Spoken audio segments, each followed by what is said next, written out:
Time to go live, going live, going live, going live, going live, going live. And according to YouTube, I am live. I love you watching live.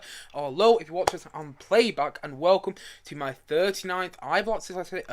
My 39th. That's a good start. My 39th. I have a lot to say live stream on this channel. So basically, if you don't know what live streams are, essentially once or twice, or maybe 3 times a week. Although it definitely won't be 3 times this week. But essentially once or twice, or maybe even 3 times a week, I talk about current movie and TV topics going on in the movie and TV world right now. And at the same time, though, I'll also be answering any live questions sent in during this live stream. And also, if you have a question you want me to talk about in my next live stream, if you have a topic you want me to talk about in my next live stream, please let me know in the comment section below, and I'll probably talk about it in my next live stream. And so that is basically what these live streams are all about. And at the same time, though, I should say some housekeeping items off the bat. So I can't even speak today. Off the bat, first of all, I should say that I live next to a main road. So any point if you like a loud car, a truck, a motorbike, or whatnot going past on this live stream and it interferes with the sound, I do apologise. It's completely out of my control.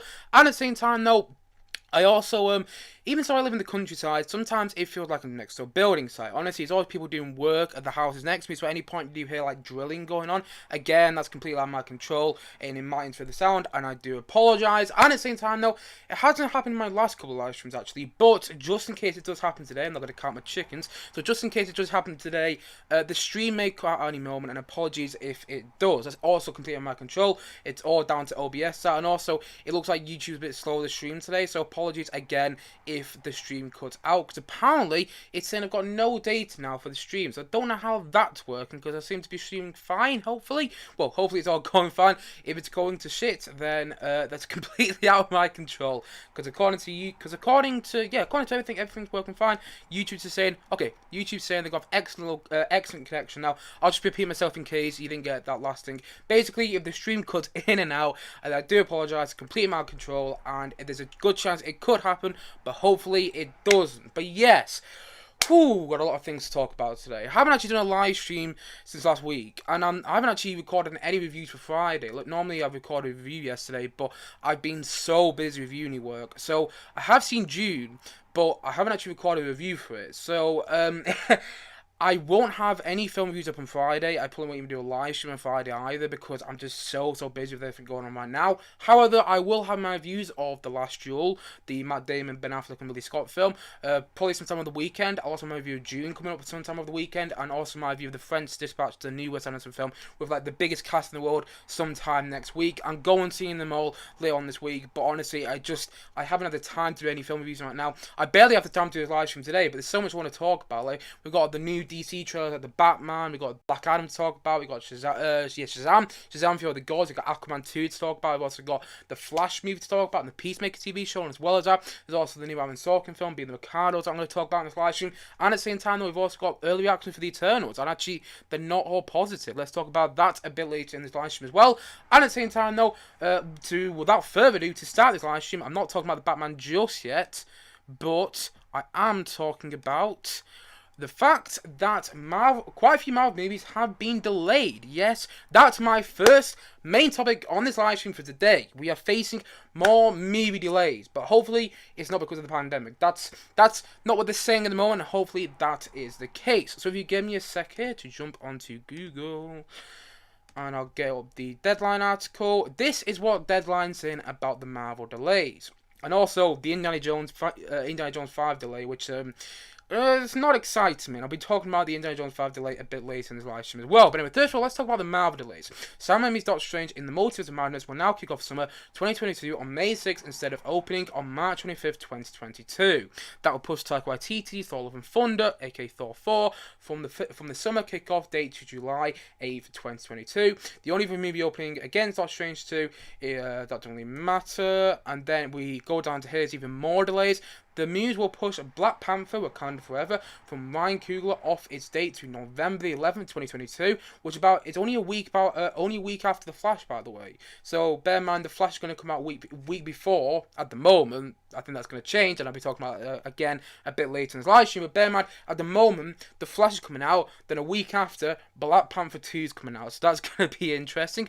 And at the same time, though, we also have news from the Marvels, which is the Captain Marvel sequel, which is now moving to February the 17th, 2023. Can you guys all see that, by the way? Just double check. Yes, sorry. I wasn't sure if I was actually doing it. I wasn't sure I was presenting the screen. I'm a bit off today, I should say, by the way, because I'm quite tired. I got quite a lot of things on at the moment. But nevertheless, I'm putting through just for you guys. But anyway, let's continue with some of the other delays. Also, Ant-Man and the Wasp Quantumania, aka Ant-Man 3, has been delayed now from 2 July 28th, 2023. And at the same time, though, it should say it says there the Marvels and Ant-Man 3 are both in production right now.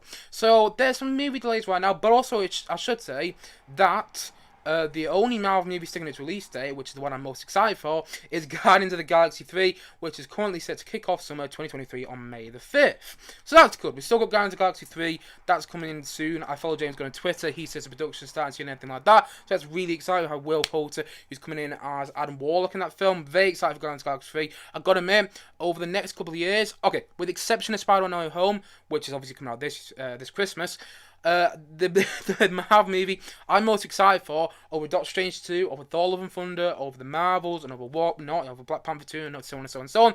The Marvel movie I'm most excited for is Guardians of the Galaxy 3, simply because it's James Gunn. In the end, I think James Gunn has made the best Marvel movies to date with Guardians of the Galaxy 1 and 2.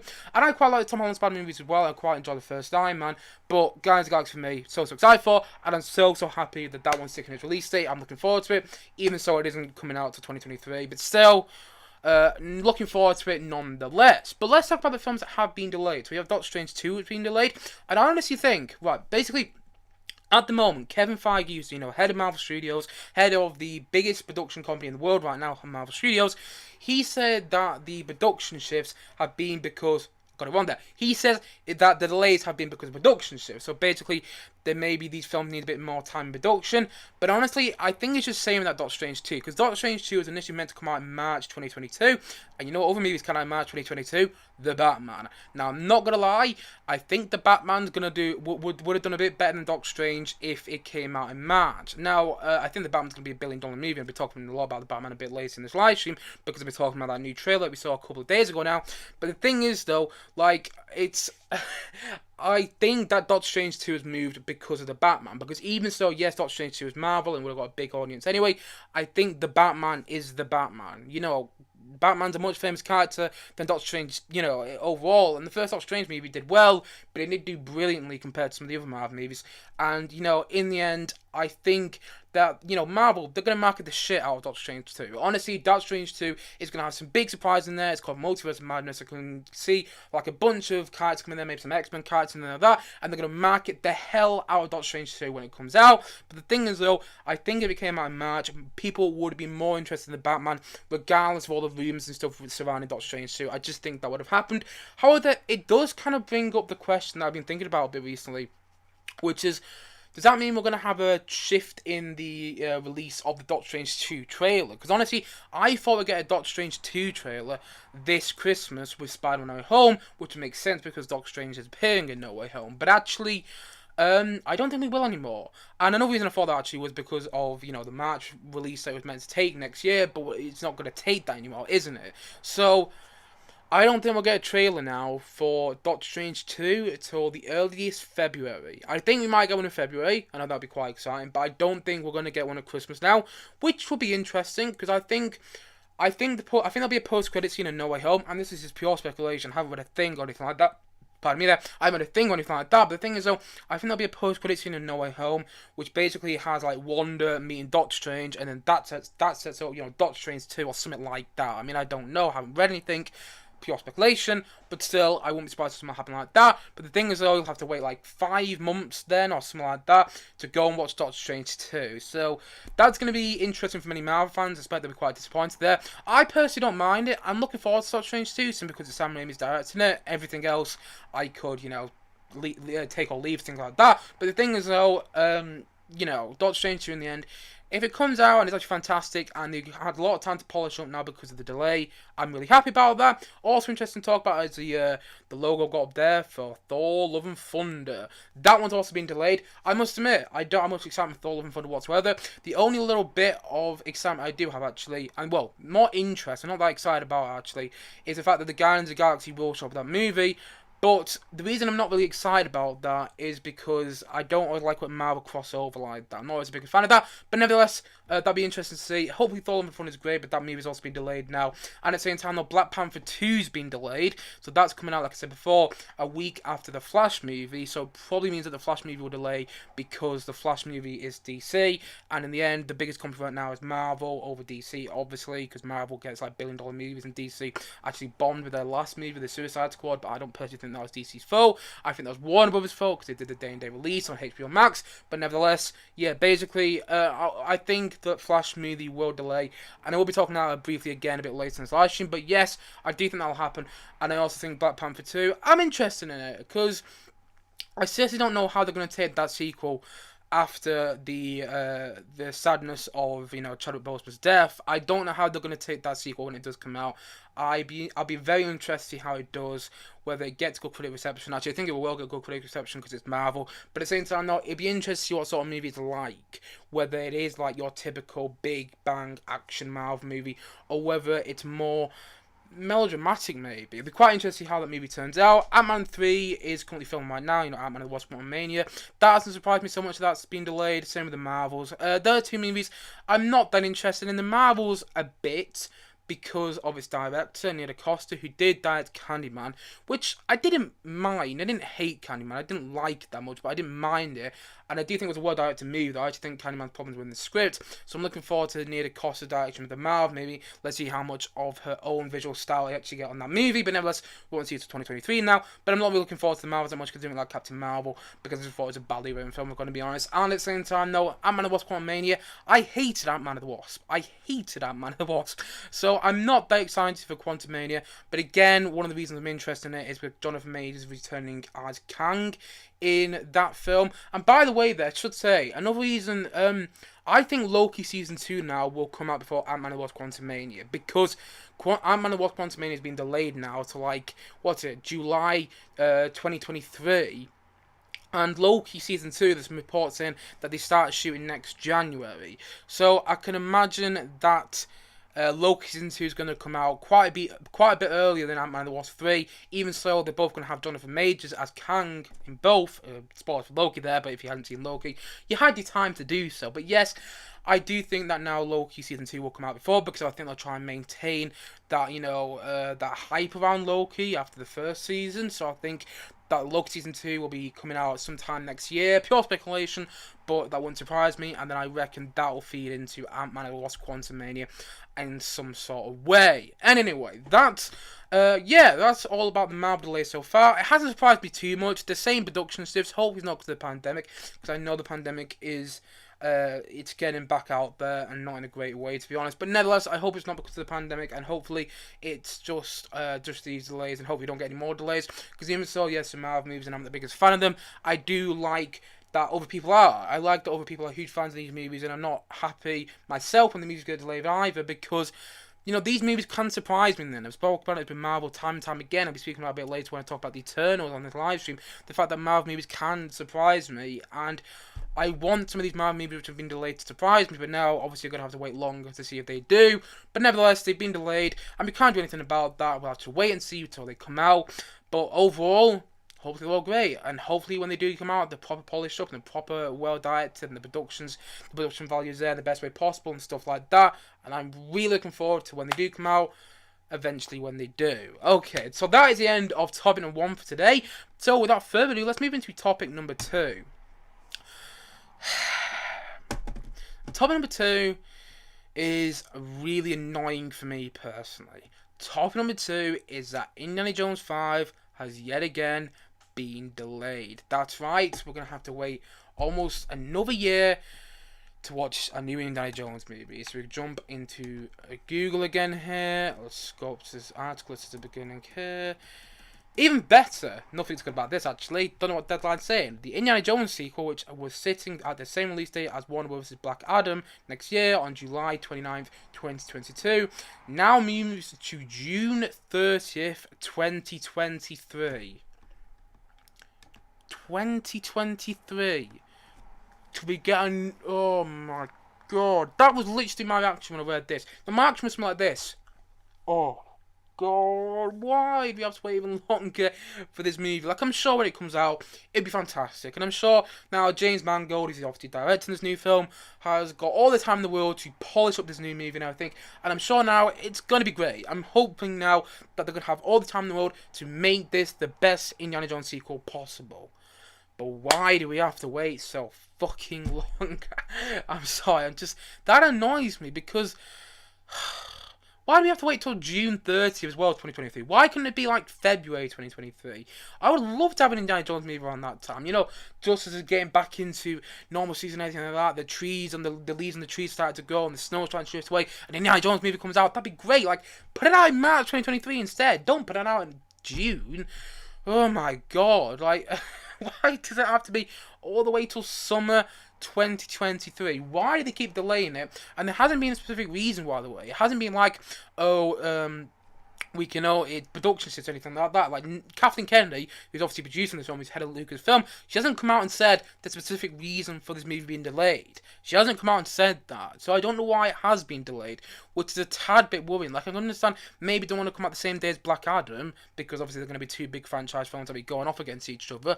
But at the same time, though, just because it doesn't want to come out the same day as Black Adam doesn't mean it needs to be delayed almost a full year. It's like, and by the way, one thing I haven't even mentioned yet, this movie is now coming out 15 years after Kingdom of the Crystal Skull. 15 years after the fourth Indiana Jones movie. Bear in mind, I don't think Harrison Ford even thought himself that, you know, after he did Kingdom of the Crystal Skull, that he'd still be playing the same character 15 years on. Honestly, that just shocks me. 15 years after Kingdom of the Crystal Skull. I remember watching Kingdom of the Crystal Skull in the cinema. That was the first movie I remember watching in the cinema, period. And now, bloody hell, how old am I going to be when it comes out, when this new one comes out? Like 21. That's scary. So, oh my god, I'm annoyed this movie's been delayed. I'm annoyed because in the end there's some reports going around right now that, you know, John Williams is coming into the score in a couple of weeks, and then that made me think, oh my god, they must have a rough cut, and, you know, filming's on the way. There's all these set photos online, which I will be talking about in another live stream, by the way. I'm going to talk more about Indiana Jones 5 again in another live stream in the near distant future where I finally have some more time, maybe sometime in the next week or so. I'll probably do 2 live streams, one talk about Indiana Jones 5 in a lot more detail with the new set photos, and maybe the fact that it might be a time travel movie. We'll be talking about that a bit later, probably sometime next week. But the thing is, though, I'm not talking about that now, but the thing is, though, like, the set photos online, they're clearly underway from the movie. There's reports that John Williams is coming in to write the score in a couple of weeks, so they're only reports, so they might not be true, but still. So there must be some sort of rough cut then for John Williams to come in and actually look at the film and actually say, okay, I need to write this part of music for this bit of music, stuff like that. But then, in the end, it's not coming out for like 2 years now. And it's just ridiculous that. It's ridiculous. Why do we have to wait 2 years to watch Indiana Jones 5? And I know for a lot of people they might go, oh yeah, it doesn't really matter that much. It's Indiana Jones, last one wasn't that great. But I know the new one's going to be great because it's James Mangold. James Mangold's a fantastic director. He did Ford v Ferrari. That's a fantastic film. And oh my god, I just wish this movie was coming out earlier. And yes, if you look on the bright side, you know, there's more time to look forward to an Indiana Jones movie. Obviously, the anticipation is going to build. And I'm not going to lie, when I finally do sit in the cinema to watch this film, it's going to be such a surreal experience. That is going to be one heck of a surreal experience. I don't think I'll be able to really wrap my head around a new Indiana Jones film until I see it at least twice, probably 3 times. So, it's going to be very surreal when I do finally get around to watching this film. And at the same time, though, yes, clearly this delay gives James Mangold more time to work on the film as a whole. But still, why so long? Why couldn't it come out early in 2023? And I bet there's a legitimate reason, and I bet in the end it'll make the movie really fantastic, and I'm hoping that's what it does. And honestly, if this movie is bad now, I'm going to be furious. That's not even a joke. I'm going to be furious because of the amount of time we've had to wait for this new movie, and the amount of time you've still got to wait. Jeez. It's still my most anticipated movie for the next couple of years. I'm not going to lie, but still. Why so long? Like I said before, it's going to be 15 years since Kingdom of the Crystal Skull when this film comes out. And also, one thing I just thought about, you know, imagine it, like, it's almost like they're waiting for Harrison Ford to die. Because bear in mind, Harrison Ford's not getting any younger. He's going to be 80 years old when he walks the red carpet for the new Indiana Jones film. 80 years old, and he's still playing Indiana Jones. Oh my god. It's almost like they're waiting for Harrison Ford to die so they can use it as a marketing strategy. Like, oh my god, Harrison Ford's last performance ever is Indiana Jones 5. And it's like, whoa, that'd be really good. That'd be really good marketing strategy. That's almost like what I'm waiting for. And also, John Williams is getting younger. John Williams is 90. And he's still wanting to score. Hopefully, he's still going to be around. I know that's a bit pessimistic and a bit dark and like that, but it's the truth. You know, some of the people who've been involved in this film, like John Williams, Spielberg, and Harrison Ford, are not going to be getting any younger. Hopefully, all the while when the new film comes out, hopefully John Williams still managed to get scored done and things like that, and hopefully Harrison Ford is still alive when this film comes out. But you know, in the end, we'll have to wait and see when this film comes out in 2023. And so that is the end of topic number 2 on this live stream for today. So without further ado, let's move into topic number 3. And topic number 3 today is all, got that right by the way? Yes, that's the saying that. Topic number 3 today is all about the early reactions for Marvel's The Eternals. So if you jump onto Google here, it seems that Marvel's The Eternals is getting, as you might have guessed already, really good reactions. So if you give me a sec here, let's look at some of the reactions for Marvel's The Eternals. So this is some of the reactions. We had the word premiere the other day, and this is what some people are saying. Eternals, wow! A lot to unpack. If Marvel movies are Venn diagram, variations between that overlap, this movie is off the chart, hand down the most different of any of their films. Everyone says that about new Marvel movies. I remember people saying that about Shang-Chi, and honestly, I feel Shang-Chi's a very generic Marvel movie at the end. But that's just my subjective opinion, but nevertheless, I do think it's that. But anyway, let's see what some of the other reactions are saying. Marvel's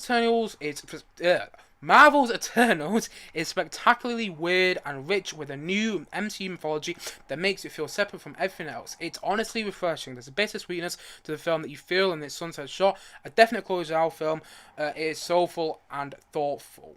Let's see what some of the reviews are saying. Eternals is surprising, epic, beautiful, yet dense. It takes some big swings. Sometimes feels like a DC film, not a criticism. Other times feels like a no superhero movie ever. I wish I had a gone quick reaction to offer you, but I'm left with complex thoughts. Let's see what small one says. Eternals flirts with being just a superhero movie, but barely gets by on scale. A few affable actors and some eventual intrigue. At its best, it almost played like Marvel playing in the DC sandbox, but coasting on comparatively generic superhero archetypes. So that's actually a positive review. That's interesting there. I'm not gonna read all these out, by the way, because there's a lot of them.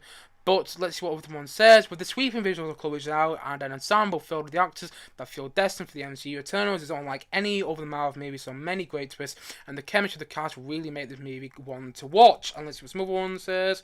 Let's see what this guy says, actually. I did read this one the other day, and it's a bit weird, this one. My favourite part of Marvel movies is how they constantly manage to find new ways to tell their stories. Eternals is beautifully shot and looks very different than previous MCU movies. Story surprised me with some of the twists and turns. The 2 after credit scenes are... That's what he's saying about the film overall. So the reason that last one surprised me a bit is simply because he says, the reason I love Marvel movies is because they constantly surprise me, they're constantly different. Everyone says that about every single Marvel movie that comes out. Honestly, every single Marvel movie that comes out, people go, "Ooh, that's wildly different than the last." Same with the TV shows now as well. Like when the Falcon and Winter Soldier came out, people are like, "Oh, that's wildly different than WandaVision." Yes, but it's not that different than Black Widow. You know, people come out and say all these films and stuff like that about Marvel. It's just like, yeah, but I can contradict you quite easily there. And in the end, obviously, there's a lot of stuff about the post-credit scene. I have found out what happens in the post-credit scene. I'm not going to spoil it. Don't worry. This is a spoiler-free zone. I'm not doing that in this review today. I'll always give a big spoiler warning if I'm going to spoil anything about any movie. So no, I'm not talking about any sort of spoilers for the movie. But I know what happens to the post-credit scene, and yeah, that's all I'm going to say. But it might be done well in the movie itself, but, you know, I'm not talking about the post-credit scene is. But anyway, okay, I haven't seen the movie myself, by the way. I was talking there like I haven't. No, I won't be seeing it until it comes out November 5th, because I'm just a normal human random guy on the internet. But, nevertheless, some film critics have seen the movie, and overall, it's quite positive. However, I do want to point out that slightly negative review, like it's not a full-on negative review, like he's not saying he hates the movie, but he was saying it does kind of feel a bit generic in some parts, which surprises me, because one thing I have thought about the trailers is that they don't look generic. And I must admit here, I don't really like the trailers for this film. Like, I did say a while back when the first trailer came out that I thought it was absolutely fantastic, but over time, when you go to the cinema and watch that trailer over and over again, because the amount of times I go to the cinema, that trailer has lost all surprise and all interest with me. And honestly, I think the first trailer for the Eternals is quite bad, and I think the second trailer is even awful. I do think at the moment Marvel is experimenting with how boring to make the trailers and how boring the trailers are, and if people still go and watch the films. And well, the answer is they will, because the Eternals got great ticket sales right now. It looks like this might be the first movie post-pandemic to get $100 million at the box office in the US in its opening weekend, which is great. But at the same time, though, obviously, the trailers haven't really done much for me. But nevertheless, the reactions seem mostly positive. A high point out, a bad one, and there are some mixed reactions as well, which is interesting because you don't usually get that with a Marvel movie. However, a lot of people are saying that it's very different, and a lot of people are saying that it feels like a Chloe Zhao movie, and a lot of people are commenting on the fact that it does, it feels like a director's vision. Pardon me there. It feels like a director's vision, which excites me. Some of my favourite Marvel movies today actually, are movies which you can clearly tell James Gunn films, Guardians of the Galaxy 1 and 2.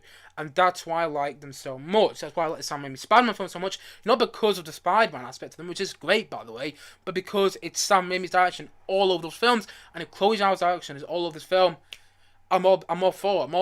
But the thing is, though, that's not going to make me love it just like that. I've got to admit that. Like, Taika Waititi's direction is all over Thor Ragnarok, but one of my biggest issues with that film is a comedy. And I do think this film... I don't think this film is going to have the same sort of comedy issue that Thor Ragnarok did. But overall, I don't know. I'm intrigued to see this film, because I don't know if it'll be my sort of movie. I don't know if I'll come out of it absolutely loving it. I hope I do, but I don't know if I am. I don't know if this isn't going to work for me, and I also don't know if it's just... I don't know what it's going to be like. That's what I'm kind of trying to get at the end. I mean, I know the early reactions have come out, and I know you've been quite positive, but the thing is, though, early reactions are early reactions. And in the end, these people are just coming out of the movie cinema, probably just watched the movie, got all these thoughts going on in their head. And in the end, some of them are going to be big Marvel fans and things like that. I'm just going to want to say it's great because it's a Marvel movie. So, I'm not jumping to any conclusions here. But in the end, I want this movie to be fantastic. I want it to be amazing. And I want it to be another MCU movie which surprised me. Like, I know I'm going to like No Way Home at Christmas, probably. If I don't like No Way Home, I'd be very surprised. So I know I'm going to like Spider-Man No Way Home come this Christmas. But the thing is, though, I want a new, quote-unquote, new MCU movie to surprise me. And I'm hoping that's what the Eternals does when I go and see it November 5th. Fingers crossed it's great, but we'll have to wait and see until the movie comes out, because honestly, I'm not sure what I'm going to make of this movie. I'm really not. And I'm very intrigued to see it. I want to say I'm excited to see it, but I'm definitely intrigued to see it. And so that is the end of topic number 3. I got it right. Topic number 3 on this live stream for today. So without further ado, let's move into topic number 4. So I'm going to talk about this briefly. We have the new trailer for Being the Ricardos, which is the new Aaron Sorkin film. And if you don't know who Aaron Sorkin is, he wrote the TV show The West Wing. He also wrote the TV show Newsroom, which is very good in my opinion. He's written such films as Chicago 7. He wrote The Social Network. He wrote Moneyball. He also wrote Crisis. He wrote a lot of films. He wrote Steve Jobs, which is the Danny Boyle film. He's such a fantastic writer, and his latest film, Chicago 7, is coming on Netflix. Go and check it out if you haven't already. It's so brilliant in my opinion. It's still my favourite movie of 2020, I've got to admit. But at the same time, though, he's also got a new movie coming out called Being the Ricardos, which is all about the I Love Lucy show. And I must admit, I don't know barely anything about I Love Lucy whatsoever. But I'm going to say this. This cast looks great. I mean, you have J.K. Simmons in there. You just saw Tony Hale as well. And you also have Nicole Kidman and Javier Bardem as the main 2 stars of the film, which is great. That's great casting. And I like the whole, period piecing. I like that... this film was shot over the pandemic as well, and I like that it doesn't feel like it from the trailers. Hopefully the film doesn't feel like that as well. I know that's a small thing, but still... I have seen some films recently which have felt like they were shot over the pandemic, and sometimes that can work quite well and sometimes it can't, but, that's never here or there. But this film doesn't feel like... I mean, just look at that cast, by the way, but this film doesn't feel like it's shot during the pandemic just from its trailer, and the written and directed by Aaron Sorkin thing excites me, but at the same time, though, I've got to admit, I didn't really like the trailer that much. I think the trailer... One thing there. I think the trailer is just fine. I didn't really excite me that much. I'm looking forward to this film because it's Aaron Sorkin, That's kind of my only reason why. In the end, I hope it's great. I hope it's going to be absolutely fantastic. The trailer didn't do much for me, but in the end, it's like a minute long, and hopefully they release a big official, big official trailer in, say, I don't know, October. We're in October now. I'll say November, should I say there? When the closer the film comes out. Hopefully, it's going to be great. It could also be an Oscar contender. Bear in mind, it's Aaron Sorkin. You got a great casting like J.K. Simmons. Happy about them. Nicole Kidman. This could be a fantastic Oscar contender. Bear in mind when it's coming out as well, close to Oscar season, which, you know, all these big Oscar movies come out and things like that. So this could be a fantastic Oscar contender, and fingers crossed it is.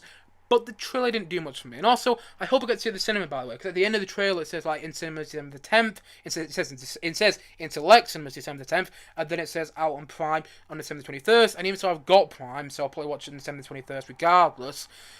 I want to see it in a cinema because it's Sorkin, and I haven't seen much Aaron Sorkin films in a cinema, but nevertheless, I don't think we've seen any films in the cinema, actually. I'm trying to think. No, I haven't. So, yeah, I'm quite interested to see a film of this in the cinema. I want to see Chicago 7 in the cinema, but I didn't get around to because it came out during the pandemic, and I was at uni at the time, so I was really busy. But yes, I hope it's great. The trailer didn't really do much for me. I don't really know the story, so I hope it's going to be great. I hope it's a big surprise, and I hope when it comes out, it also becomes an Oscar contender, and hopefully I'll get to see it in the cinema, and I will have my review of it coming around December 10th, whenever this movie comes out. I think it also comes out around the same time as West Side Story, so it's going to be interesting to see if I can see both of those movies around the same time. But yes, looking forward to it.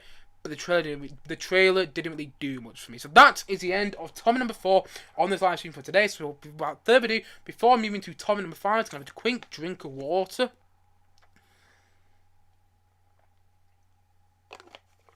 Okay, let's move into topic number 5 on this live stream for today. And now we start talking about the DC stuff. So basically, DC fandom, which is kind of like the DC Comic Con, which is kind of, oh, by the way, because DC actually goes to Comic Con, but nevertheless, the DC fandom, which is like this big DC, you know, fan event, kind of in the title, happened a couple of days ago, and it wasn't great. I watched a bit of it, it was a bit naff, to be honest, but nevertheless, we got some new trailers, we got some new featurettes and things like that, we got some new looks at some of the films, like Shazam, Black Adam, Peacemaker, and stuff like that, and that's what I'm going to talk about now. We got a bunch of new DC-related stuff released online, and I, for one, am quite excited. So first of all, let's talk about Shazam, Fury of the Gods. By the way, I have got, you know, the first Shazam post up there, but that's only because there hasn't been a poster released yet for Fury of the Gods. But nevertheless, there has been a featurette release. So we jump onto Google here. Give me a sec. Shazam, Fury of the Gods, and this is what's been released from the featurette. And honestly, I think it looks like it could be a lot of fun. In the end, it's only a featurette, and the film, again, this one isn't coming out till like April 2023, so it's a while till it comes out, which probably means there's going to be a lot of post-production on it, because it's already been shot. Like, they shot the movie a couple of months ago, I'm pretty sure they finished shooting the movie a couple of months ago. But it looks like it'll be a lot of fun. I like the first Shazam movie quite a bit, actually. I like that it feels like, you know, the Tom Hanks movie big, and at the same time they'll mix together with a superhero movie, and that's what I liked about the first movie quite a lot. And also, just to see the look at Helen Mirren. You know, Helen Mirren looks great as a villain, and they've done some fantastic casting there. You know, continuing on the British villain trend that the first Shazam did, with Mark Strong as a villain in that film, and then here you have Helen Mirren and also Lucy Liu, something like that, also as a villain in this film, so that looks pretty good and things like that. You also got these mythical monsters, that looks pretty awesome, not gonna lie.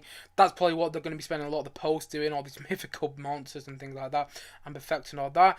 It looks like it'll be a lot of fun, and even Zachary Levi, who obviously plays Shazam, said at the end, like, you're all in for a treat. I'm looking forward to it, simply because I'm a fan of the first Shazam, and the featurette, it didn't do loads for me. Yes, I got on to that. I think it didn't do loads for me, but it did get me interested in the movie, and it looks like it'll be a lot of fun. Hopefully when the trailer comes out, it looks absolutely fantastic, and hopefully, you know, the movie's going to be fantastic as well. And also, I did read somewhere online, like, the movie's going to be set 2 years after the first Shazam. That should make a lot of sense, because, you know, in the end, the first Shazam was shot way back in, like, 2018, and it had kids in it, and now the kids have grown up. It's kind of like Stranger Things at the moment. The kids keep growing up, and now they're all going to be adults in Stranger Things Season 4, and in this new Shazam, the kids are going to be adults as well. Well, quite a lot of them will be. So that would be that would be a bit different, but nevertheless, I'm looking forward to it. I'm looking forward to Shazam 2, and hopefully it does better at the box office than the first movie did. I know the first movie didn't do great, but bear in mind, it did come out the same month as Avengers Endgame, and I don't think Shazam 2 is going to be having that sort of problem, but hopefully it's great. Helen Mirren looks great in it, so does Lucy Liu, and also Rachel Zelga, who also is going to be in West Side Story. She looks like she's going to be good in the film and things like that. I like the new look at the Shazam family. You get all the new suits and stuff like that we also had a set photo with Zachary Levi wearing. It looks like it'll be a lot of fun. The featurette looks great, and hopefully the film's going to be great when it comes out in 2023. Not that excited for it at the moment, but only because it comes out in 2023. That's why I'm not excited for it. But when it gets close to Shazam 2, I can tell you now, I'll be looking forward to it quite a lot. I'll probably even go watch it. Maybe not opening night, but I'll probably go watch it the day it comes out as well. And I'm looking forward to Shazam 2 quite a bit. So let's also talk about another Shazam-related DC product, Black Adam. So at DC Fandom, we also got our first look at Black Adam. So we jump into Google here.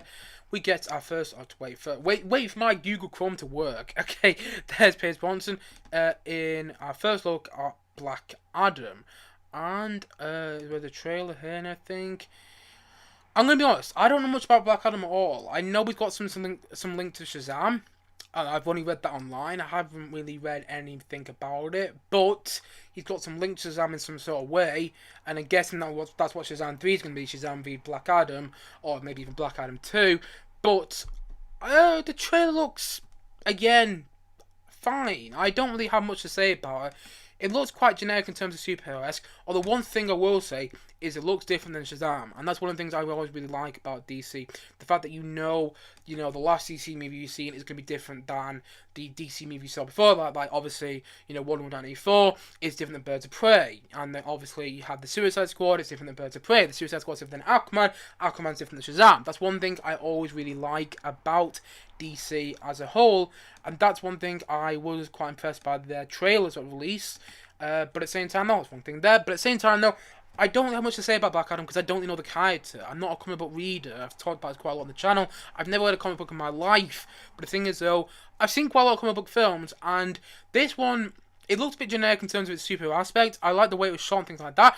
It also looks like Dwayne Johnson's going to be in a very different role of Black Adam. It looks like quite an evil role. I haven't really seen Dwayne Johnson as a villain in a film before. Well, I haven't anyway. Pierce Brosnan looks great. Again, continuing with that British villain trope. You have Helen Mirren in Shazam. They got Pierce Brosnan in Black Adam. This movie's coming out a lot sooner than Shazam, by the way. This movie's coming out in like 2022 when Indiana Jones 5 was meant to come out. But nevertheless, yes, it's coming out in 2022, and I honestly wasn't surprised because these two movies show up around the same time, actually.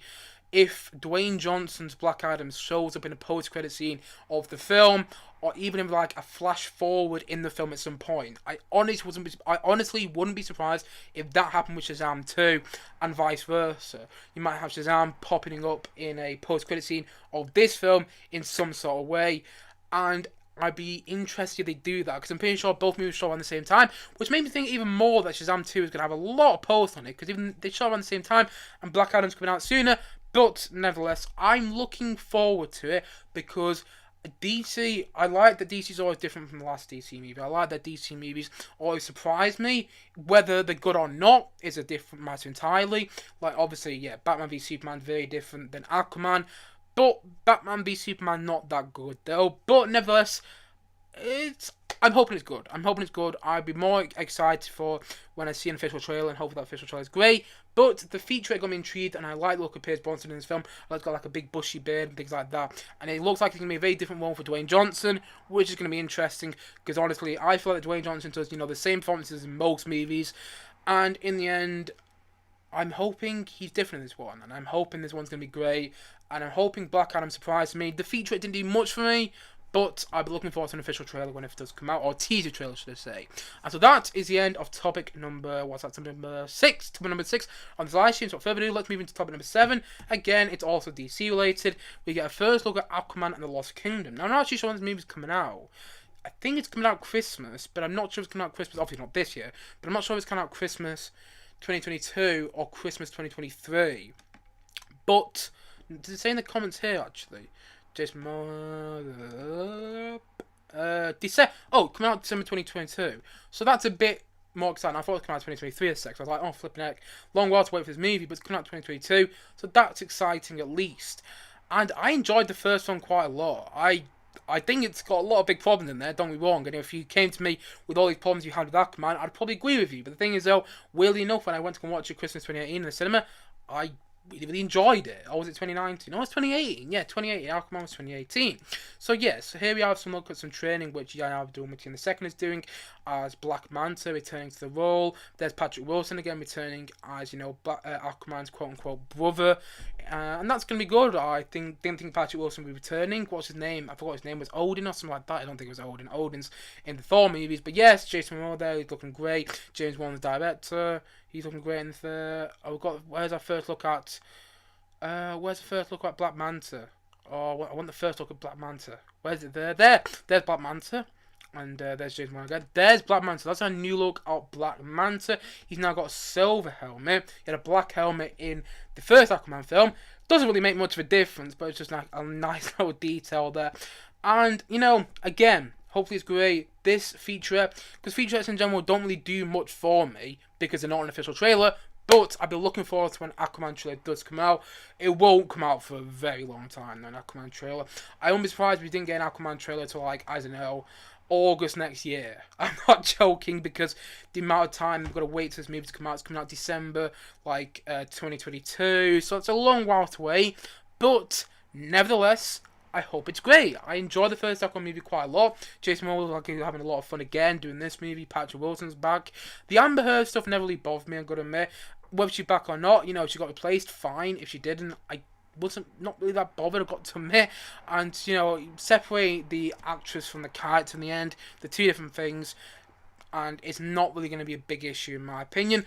But the new movie looks great. It looks like Yaya Abdul-Mateen II's got a big role as Black Manta, and I really liked him in the first film. I kind of wish he was the main villain in the first film, actually, because I didn't really think Patrick Wilson was that good in the first film. But nevertheless, I hope the movie's going to be great. The feature didn't really do much for me, but it looks like it's going to be a lot of fun. And I'm looking forward to a teaser trailer released sometime next year, because apparently this movie is going to be crazier than the first. And my god, was that first movie crazy. It did feel like some parts that I just had to put so much into it in some parts. But overall, I hope it's great. I hope it's great. The featurette didn't do much for me, like the other featurettes, the DC fandom. But I hope this one's going to be great as well. And so, without further ado, let's talk about the Peacemaker TV. So this is topic number 7. So Peacemaker trailer. So again, jump onto Google here. We got a first look at the Peacemaker TV show. I haven't actually got it up there, haven't I? One sec, just give me a sec here. Brilliant planning. I haven't actually got the Peacemaker TV show up yet. Just give me a sec. Just wait for my computer to actually respond. Apologies about this. Oh look, my live stream's going on there. Woohoo! Okay, Peacemaker. Oh, it says there. I'll just get it up there. Okay, so here's our first look at the Peacemaker TV show. If you don't know who Peacemaker is, by the way, he was a character in the Suicide Squad. Quite a big character that day was. He was in the Suicide Squad as well, by the way. He's actually one of the people who works the computer stuff in the Suicide Squad. And anyway, we got our first look at Peacemaker and things like that. And I'm going to be honest. Again, it didn't really do much for me. And the thing is, Peacemaker's coming out January next year. It's not too far away. And I'm honestly surprised that it didn't really do much for me. It's James Gunn in the end. James Gunn is, he directed the Guardians of the Galaxy movies, he directed the Suicide Squad. And I'm sure it's going to be great because he's written all episodes of the show. I'm pretty sure he's directed 6 out of the 9 episodes. I've heard somewhere, that might be wrong, he might have directed all the episodes, but I heard somewhere, I heard somewhere that he's directed 6 out of the 9 episodes that are going to be released for the series. So, that excites me because James Gunn's a great director. But the thing is, the trailer didn't really do much for me. Like the first trailer for the Suicide Squad, it didn't really do much for me. But in the end, it's James Gunn. He directed Guardians of the Galaxy 1 and 2, and he directed the Suicide Squad, and he is yet to disappoint me. Honestly, I think both those movies are great, and I'm hoping the Peacemaker TV show is great as well. I did like the eagle that you see in the trailer. It's a little CGI eagle you see in the trailer. Pardon me there. And that seems to be a James Gunn trait there. Like you have Groot in Guardians of the Galaxy, which is essentially a tree. pardon me again there, which is essentially a tree, which ends up becoming the best character. And then in the Suicide Squad, you have King Shark, voiced by none other than Sylvester Stallone. And in this movie, you got like an eagle-like creature, which also looks great. And it looks like it could be a lot of fun, but the trailer didn't look fun itself. You know, it's a difference. It looks like it could be a lot of fun, but the trailer itself didn't make me go wow like a certain other trailer did, which I'll be talking about a bit later in this live stream. But in the end, I hope it's great, and I bet it will because it's James Gunn. I've got to admit the trailer didn't really do much for me, and honestly, I almost forgot to talk about it. I mean, literally, I forgot to actually put it up on YouTube before I did this live stream today. So, you know, I hope it's great, but it's just, I keep forgetting about Peacemaker, I've got to admit. I'm yet to see a trailer which fully impresses me, and some marketing which makes me go, wow, to make me really watch it. So, like, I'll watch it regardless because it's James Gunn, and it's a film from the Suicide Squad, and I know James Gunn actually put some tweets out there saying, like, this is almost like a sequel to the Suicide Squad, so I won't be surprised if, you know, Ratcatcher 2 shows up again, or Bloodsport, you know, Idris Elba's character shows up again. But the thing is, though, I don't know. I wish it was a bit better. But I'm sure the TV show's going to be great because it's James Gunn and he's yet to disappoint me at the moment. And so that is the end of topic number, I've lost track, I think it's topic number 6, it might not be, I think it might actually be topic number 7. It might even be topic number 8. That is the end of this topic on this live stream for today. I've lost track of how many topics I've done today on this live stream. Whatever we do, let's move into topic number, let's say it's 9. It might not be 9. Apologies if it isn't. But anyway, let's say we'll move into this new topic on this live stream. And that is all about the Flash movie and its teaser trailer. So we jump into Google again. Give me a sec. The Flash teaser. So here we are with the first look at The Flash, which is coming out in November next year. And so I think they're entering Bruce's mansion there. Michael Keaton's Bruce, should we say. Michael Keaton's Bruce Wayne. And they have Ezra Miller's Flash again. And they've got his new suit and things like that. That looks really cool. I really like the look of his new suit. One of the things I really like, actually, it looks like he's going to his mother's house there. And if you remember from the Justice League film, which, regardless of which Justice League you watched, his mother died. So that's interesting. That's going to be an interesting emotional sensor. It'd be something like, I won't be surprised if the movie is something like he can either bring his mom back or bring his father back from the dead or something like that. A pure speculation, because I know his father hasn't actually died in the movies in the DC universe. But I wouldn't be surprised if it's something like that. He has to do something to bring his mother back, which means that, I don't know, Batman might sacrifice himself. And speak of the devil, here we have him here. Our first look behind of Michael Keaton's Batman, and then our first look there, just skipped over. Our first look there at, I forgot what her name is now, but the one is going to be like Supergirl, and also a new Flash in the movie. We're going to have 2 Flashes apart, so that's quite interesting. And yeah, that looks good. But again, I wanted a bit more from it. The Flash has finished shooting. It's coming out, you know, November next year. I understand that it's not coming out for a long time, so all the hype would have been wasted if this came out. And we got a first look at, you know, Michael Keaton's Batman, and everyone's going, whoa, I think like that from the front. We got like a first proper look in back in the costume. Yes, I understand that that hype would have been there, but also would have been wasted as well. But the thing is, though, I wanted to see a bit more on the trailer. Don't get me wrong, we see some couple of cool things in there, like the Flash's new suit. We get a first little glimpse of Supergirl, and a new glimpse at, you know, a different sort of Flash as well. But the thing is, though, why didn't we see Michael Keaton's Batman from the front? Why didn't we see Ben Affleck's Batman from the front?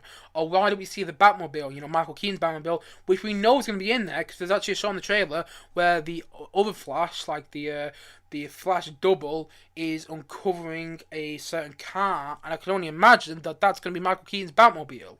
You know, the Michael Keaton Batman Batmobile. That's what I can only imagine it's going to be, but we didn't see it. Why don't we see anything?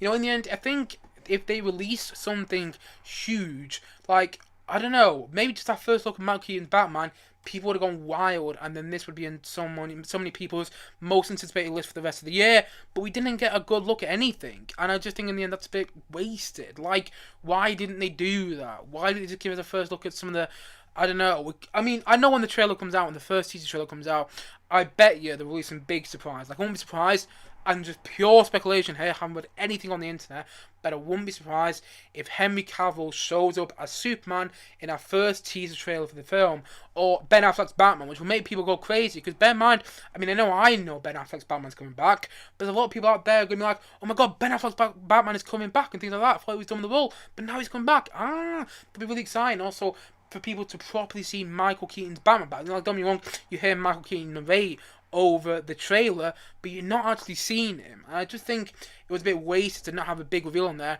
to really get people excited for the film.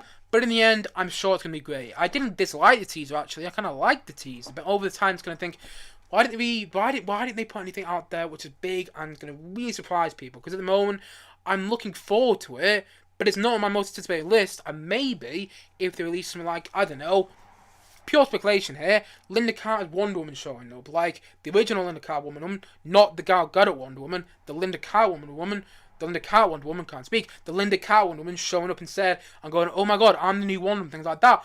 That would have been really exciting. I mean, I'm not saying that the film's going to do that, but if it did, that would have been exciting. Maybe it would go into my most anticipated movie for next year or something like that, one of my most anticipated movies. But I'm going to be honest, I wish I was more excited for it. I wish that trailer did a bit more for me. I understand that the movie's not coming out until November 2021, so all the hype would have been wasted if they did release something big. But in the end, I do think that's a slight missed opportunity to not include like a shot of a really big famous actor who's tied to DC in some sort of way, because it could do something really special in terms of multiverse with this movie. And I do think they will. Don't be wrong, I think we're going to get some huge surprises in this new Flash movie. But I wish we got some more surprises in this trailer. But what I will say, actually, something I realised about it, and I think this is what it's going to take, it's going to have a really big emotional centre with something to do with Flash's mom, because, you know, she died. She's dead in the DC universe currently so far, but it looks like in the trailer that he actually sees his mom again. And that looks really, really exciting for me. And honestly, I would like something like that, where it's multiverse, but has like a really emotional, I don't know, centre to it, where basically these characters like Michael Keaton's Batman and, you know, Ben Affleck's Batman have to come into it to help with that emotional centre. That would really excite me, because in the end, multiverse is a bit of a silly concept. Even so, I'm excited for Spider-Man No Way Home, which are going to deal massively with multiverse. It's a bit of a silly concept, though, because it kind of takes away from any big character dying. If some character dies in a multiverse movie, just jump into another timeline. That character's still alive.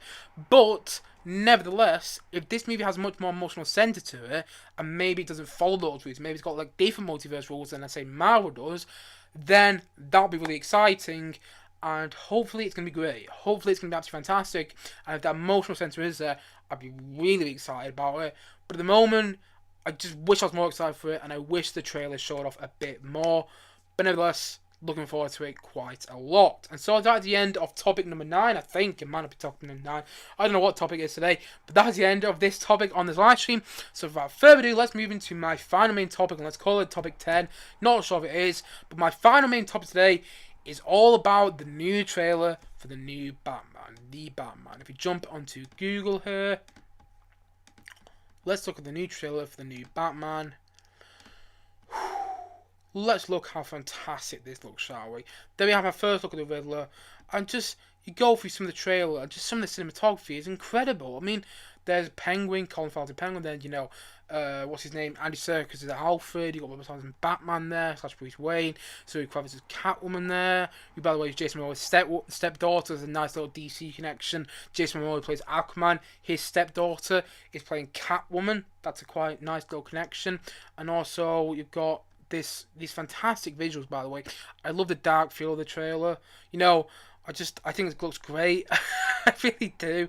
I think the cinematography looks actually fantastic. And also that couple of times, but it looks like it's shot such a well shot film. Just look at some of these shots.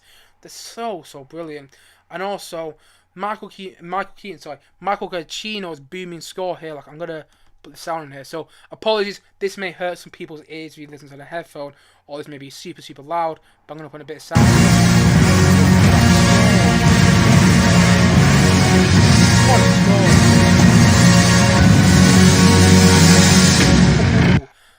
What a score! What a musical score! That sounds like it's going to be absolutely brilliant. The score does just in itself.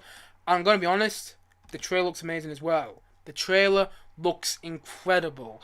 It's definitely the best trailer out of DC fandom. You know, that's counting the featurettes from Aquaman, Shazam 2, and Black Adam as well. And that's kind of the trailers we got from Peacemaker and the Flash movie.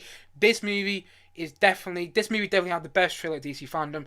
I think it looks incredible. I actually prefer this trailer over the first Batman trailer. And I know that might be an unpopular opinion, because that first Batman trailer was an incredible teaser trailer. It was absolutely fantastic. But this movie looks even better. I just like the other looks we get as some of the other characters. Like Colin Farrell as a Penguin. Colin Farrell, which many people might know, he played the villain in Fantastic Beasts 1, and he also has been in loads of other films as well. He was in Dumbo. He's been in loads of other things, not many films come to mind, but he does not look like the Penguin. And then if you look at the trailer for this film, look at the Penguin, you just kind of go, whoa, like Colin Farrell, and then the Penguin, and it's like, just look at that transformation. It's absolutely brilliant. At the same time, though, Zoe Kravitz looks like she's having a lot of fun with Catwoman in there, and also, one of the things I really liked was that we didn't actually get a look at the Riddler. I liked that, because I've heard from multiple sources that the Riddler, from multiple sources online, just from random sources that I've read, that the Riddler is going to be the main villain in this film, and that the Penguin's going to be in there, but not the main villain. That's going to be something like the Batman 2.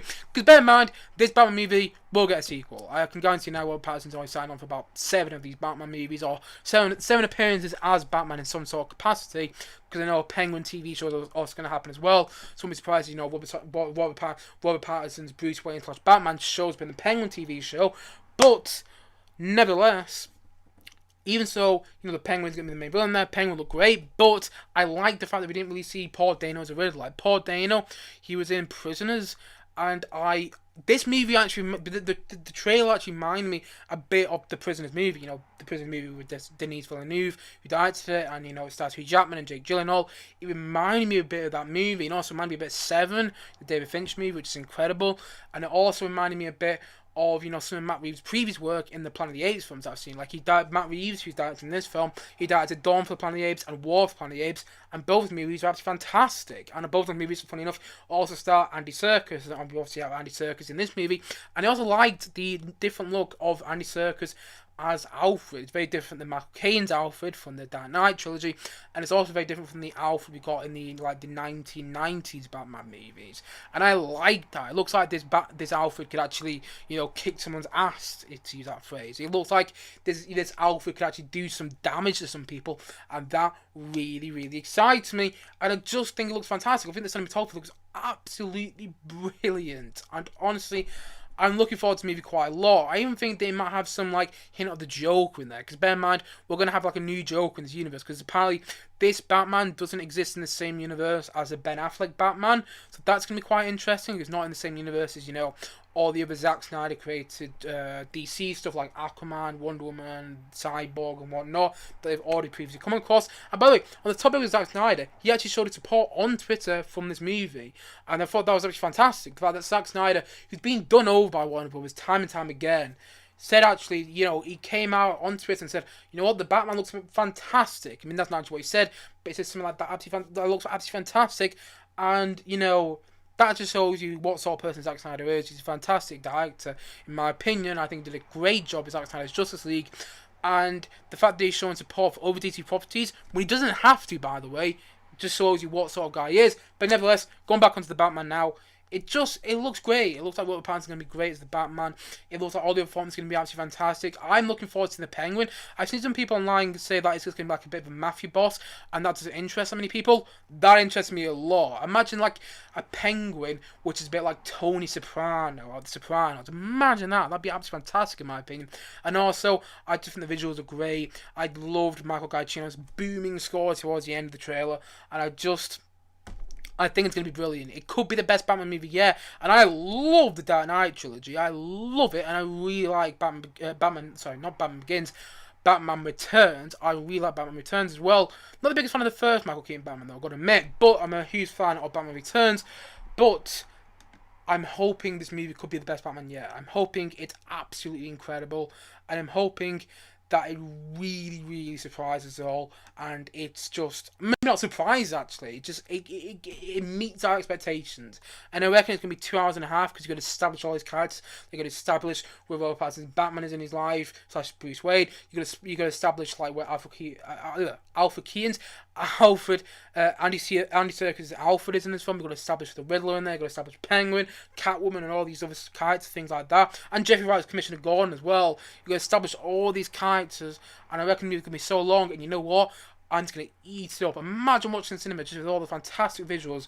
And by the way, one thing I do want to say is a lot of people criticise movies like Batman v Superman and movies like Man of Steel for being too dark. And you look at the trailer for this film, and it's literally just overshadowed, no pun intended there, by dark lighting. It's literally just overshadowed by dark lighting.